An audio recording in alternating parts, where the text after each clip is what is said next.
And we are back. Carlos Speaks Podcast, Season 3, Episode 3. Um, First of all, Happy New Year. Happy New Year. Um, I think that it is safe to say that 2025 was a wild time for a lot of people. I know for me, 2025 took me down through there. But God has been faithful throughout the entirety of the year.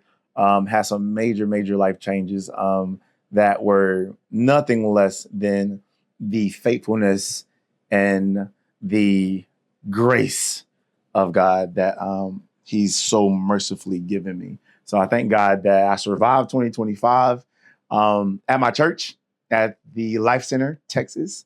Um, we have declared, our leaders have declared that it is the year of execution. It's the year of execution. This is the year where we do and not doubt. This is the year where we get it done. My pastor, Pastor Siobhan and Pastor Cheyenne, they gave the double entendre definition of what it means to execute. Not only does it mean to do, it also means to kill off. It also means to kill off those things that have hindered us, those things that have caused us to not stand fully in what we're called to do, who we're called to be, and doing what it takes to just truly live our best life, our most full life, in the fullness thereof. So, welcome to 2026, baby, a year of execution. As you can see, baby, hey, speaking of execution, I have decided that there are some things in my life that I want to be very intentional about. And one of those things is how I carry myself, how I present myself. Not that I don't do it now, but this year is going to require an additional level of execution. If I'm going to execute, I want to look like an executive. So as you can see, the content is about to go crazy. The production is crazy. If you have any photography or videography needs, Mr. A-list photography here in Dallas, Texas, I'm gonna tag him in the comments. He is your man. My man Melvin's the CEO and owner of it, and he's gonna take care of you as he's taking care of me. Execute. Finally, I have gotten a question. As it pertains to the previous episodes that I've recorded, the previous content that I've put out. If you've been following me for a while, you know that I live in vulnerability. I live in transparency because I know that somebody somewhere needs to hear what it is I have to say, needs to be able to see that they're not the only one dealing with divorce, to see they're not the only person that deals with the struggles that come with fatherhood, being geographically displaced from your children, struggles with your walk spiritually, what it means to be a son, all the things. And so finally, we have gotten a question. And that's what we're going to base today's episode off of. So before I get into that, please, DMs are open. If you're following or listening to me on Apple Podcasts, there's a link there so you can text me directly, whatever questions you may have, whatever content you want, whatever conversations you want to have.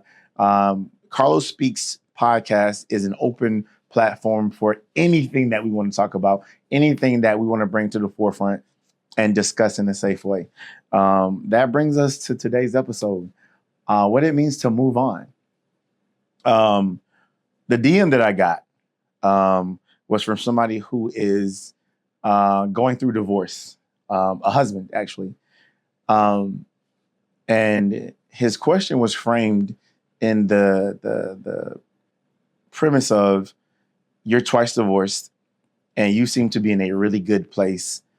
How do I get from the beginning of divorce to being happy again? And I'm about to cry right now because I remember what that wait felt like, to plan for a life that you never wanted for yourself. I don't believe that anybody gets married with the intent to be divorced. I don't think that there's any dad out there that is similar to me in nature that wants to build a broken home, that wants to live in a house divided. And I do not forget how dark that valley was for me. So I am happy to be able to lean into that space and kind of speak from my own very personal experience as it pertains to divorce. So today we're going to talk about what it means to move on and find yourself and be happy again. So, if I get a little choked up, it's because that is a very defining experience to go through, a very transitional experience to go through. But I want you to know that there is a light at the end of the tunnel. I promise you that this is but a step along the journey of becoming who God has called you to be and the happiest version of yourself. Divorce does not define you. It does not define you. It does not devalue you. It doesn't lessen your worth. You are still worthy of love that is whole, that is healing, that is all encompassing. I promise. I promise you. Chuck this up as an experience. And let's go. Right. So the first thing that I had to do in my divorce, I had to accept it. I had to say, okay, this is happening. This is happening, and there's nothing I can do about it that would yield a healthy result. Because marriage takes two people. And if one of those people decide that they no longer want to do it, that's their decision to make. And all we can do is respond to that. And as difficult as it may be, you have to respond in a way that is healthy and not harmful. And that's easier said than done. That's easier said than done. And I speak very candidly. You have to accept that there are answers to questions that you will not get. That other person's position might not ever make sense to you because you have two different perspectives of the same marriage, right? They see a 6 and you see a 9. That doesn't invalidate the 6 that they see, but it also doesn't invalidate the 9 that you see. So I don't want you to invalidate how you feel and what you need to be better moving on because of the difference in perspective. A lot of times trying to bend ourselves to see the 6 causes us more harm than it is to accept that you see a 6 and I'll never see it. And that's okay. Accept it. Accept it. Accept it. And usually what I had to do, I had to accept it and run. I had to accept it and isolate because my accepting of what was happening made me angry. It irritated me. It frustrated me because I asked you to marry me. I said, I am in a place in my life where I love you under God more than anything else. And I want to spend my life with you. And the point of separation in that is painful. But you got to accept it for what it is. Because delaying the acceptance delays the healing.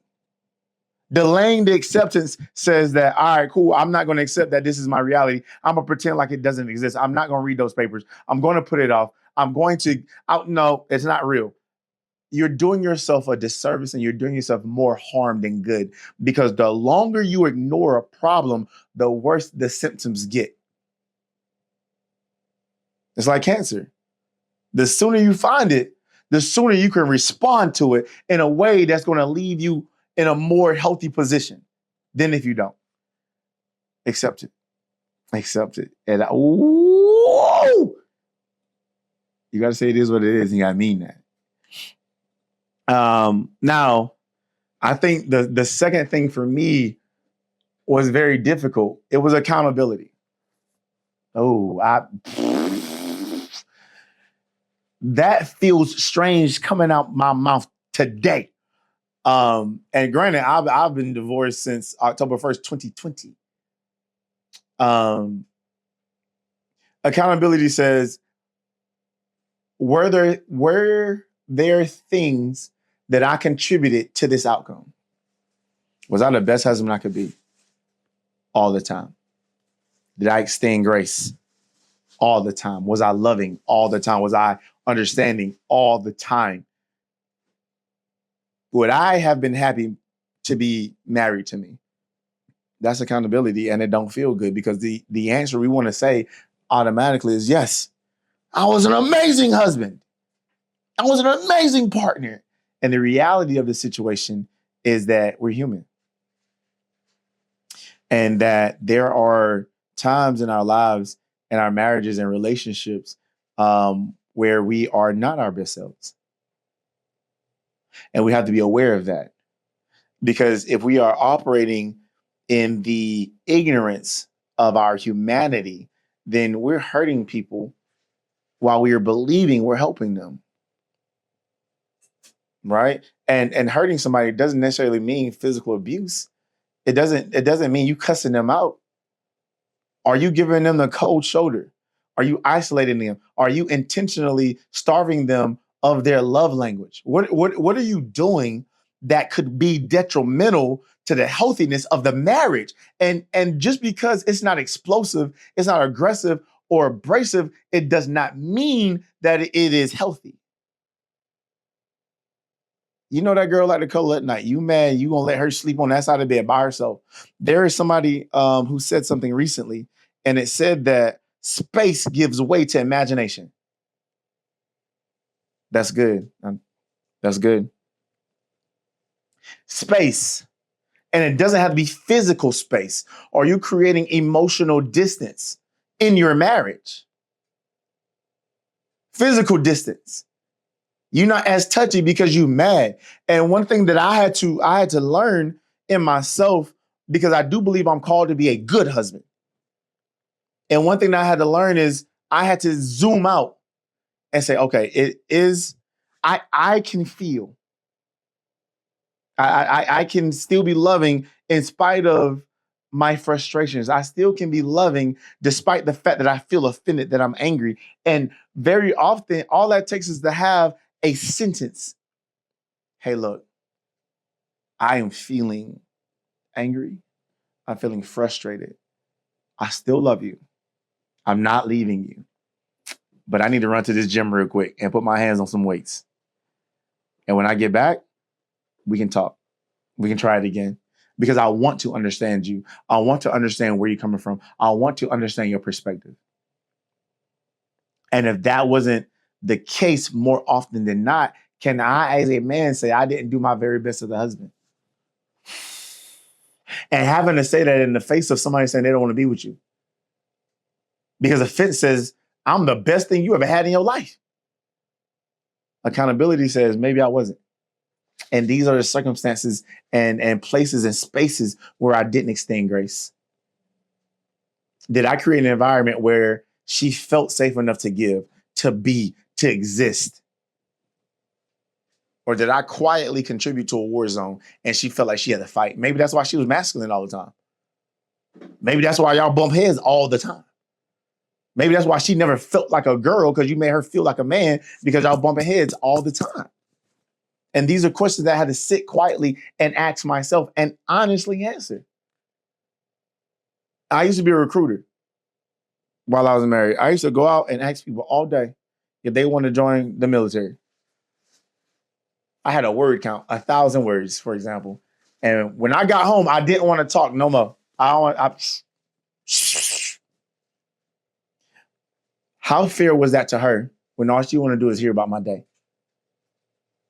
When she want to say, did anything interesting happen today? I don't want to talk. How much would it have cost me to say, hey, babe, I know you want to talk? Give me 1 hour. Give me an hour. I just want to be quiet. I'm going to take a shower. I'm going to decompress. And when I come out, I'm going to give you what's due to you because my marriage is more important than my career. I got you. I'm going to make space for you. Let me just, because I don't want to give you what doesn't belong to you. That's accountability. And that's being present. I listed this third, even though it should have been first. And it was first. But I think that where I was in my walk with God, as a man, I was ready to respond first rather than pray first. Because my responsiveness feels like I'm doing something. My responsiveness feels like I'm mitigating or I'm fixing or I'm actively doing something to resolve the problem. It was in the darkness of my divorce that I truly found God. And I'm a PK. I was raised in the church, know the Bible back and forth. And yet in my most desperate time of need, I relied on me. It was God. It was God. Because when you go into that dark place and you and the things that you have prioritized over God, the things that you've quietly idolized no longer serve you. If your marriage was an idol and it no longer serves you, now you got that gap. You got to sit in the darkness of that.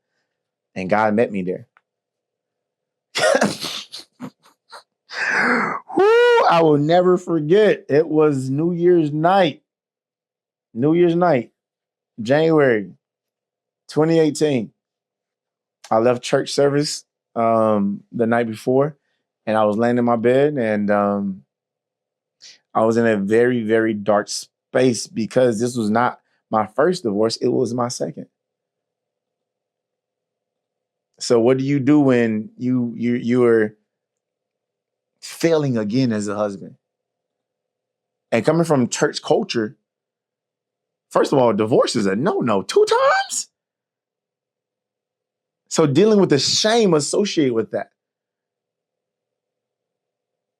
God found me just in time because I was going to do something bad. So acceptance, accountability, God. Again, this is my order and I'm giving it to you in real time. Even though God should have been first, I didn't act spiritually first. I acted in my humanity first. And if we're going to go back to it, did I allow God's space in my marriage? I probably would have been in a more efficient space as a husband if God led it. Because now it's easier for me to give you grace because I'm constantly reminded of how much God gives me. I'm constantly reminded that the Bible says I have to love my wife as Jesus loves the church. How often have we let Jesus down and his grace is still yet sufficient? So every little attitude, every little fight, none of that truly matters in the grand scheme of what it means to be married, in the grand scheme of what it means to love your wife with grace. And again, we're talking about hindsight. Hindsight is always 2020. I'm not saying this to say that you made a mistake. What I'm saying is moving forward, can we operate in a godly husband space? I didn't seek God like I should have before I married this woman. Pastor Siobhan Smith said something often, and it always stuck with me. What God permits does not always align with his promise. So just because that marriage was permitted, it doesn't mean it's fulfilling the promise he gave you. And I take that to mean that I have to deal with the consequences of what I chose to do outside the will of God, right? Which means I got to deal with what it means to be twice divorced. I got to deal with what it means to have 2 children that don't exist inside one household. I got to deal with that. As a man, it's my responsibility. And don't get me wrong, I take care of that 100%. My children never feel any space or lack. I got to live with that. So even though his grace is sufficient, it's my responsibility to learn from my lessons. That was probably the hardest lesson for me. out of all of these. That one. Going to the next point, structure and routine. Structure and routine. You have to start very quickly building what it means for you to live in a new life focused on you and your children, if you have any. Focused on you for you. If that means creating staples in your schedule, for example, I had to commit to a schedule. I got to be in the gym by 5. I got to be praying by 7. I got to be at work by 9. Those are my staples. Those are my staples. When I got to the point where I live by my staples, no matter how I'm feeling, my routine kept me focused. I'm talking good. No, because a lot of times when we react out of feelings, we find ourselves moving slow. We find ourselves staying in the bed longer. We find ourselves moving in direct reflection of what we feel. I feel sad, so now I'm moving slow. I feel depressed, so now I'm not moving at all. I feel angry, so now I'm doing things real rough and shutting doors hard. Routine keeps you focused even when your feelings don't align with what the routine demands. You'll catch that tomorrow on your lunch break. You got to stick to the routine. You got to stick to the routine. And what I found in creating and maintaining routine and structure was that I can still operate despite how I feel. Boom, boom, left, right. You get a rhythm, left, right, boom, boom. You might speed it up and you might slow it down. But that routine and that rhythm played a very, very, very significant role in me moving forward and not sliding back, not going back to the space that says you've already made up your mind. Because one thing you ain't never got to do, and I shout out to my mama for this, you ain't never got to tell me more than one time you don't want to be here, ever. But with that being said, I think sometimes in the face of a breakup or a divorce or the severing of a connection, there's a part of us that longs for what was provided by that person. And that's why we get a whole lot of situationships that come from, well, let's try again. Or did you mean it for sure? Or and again, this is just my opinion. That's what lessens your value. You're not gonna leave me twice. You're not gonna have to repeat yourself. And I'm not gonna put myself in a position to be handled wrong again. Routine, structure, routine, structure, routine, structure, until you get your feet back under you. And that goes back to underlining your effort and your intentionality with prayer and supplication.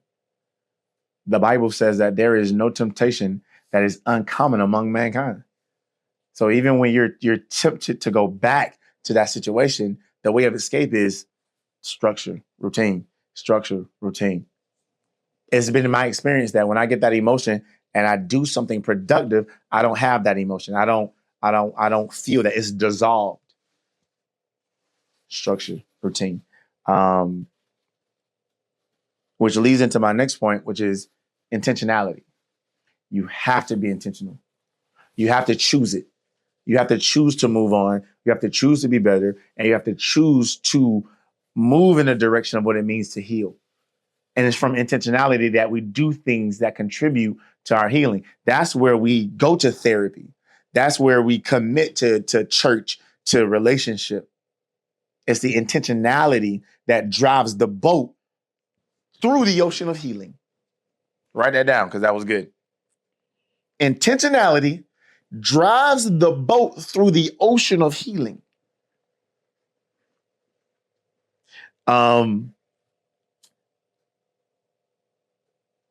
If I didn't have any intentionality, I would not be here. And this might, then I'm going to say this part from my humanity. I ain't going to never be that ex.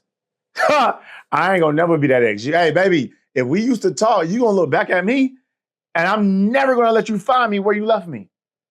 Ever. And then that intentionality led me to community. You need community. You need to find good people that can pour into you, that can give you wise counsel, that can encourage you to move on and be better. Those were, and I spent a week sitting with and praying about my answer. Those were the things that got me to where I am. And if I could change the order of it, I would put God first. He definitely has showed up my life in the most faithful way. And I'm thankful for that. So yeah, that is this week's conversation with Carlos Speaks. Hey, hit me with a DM.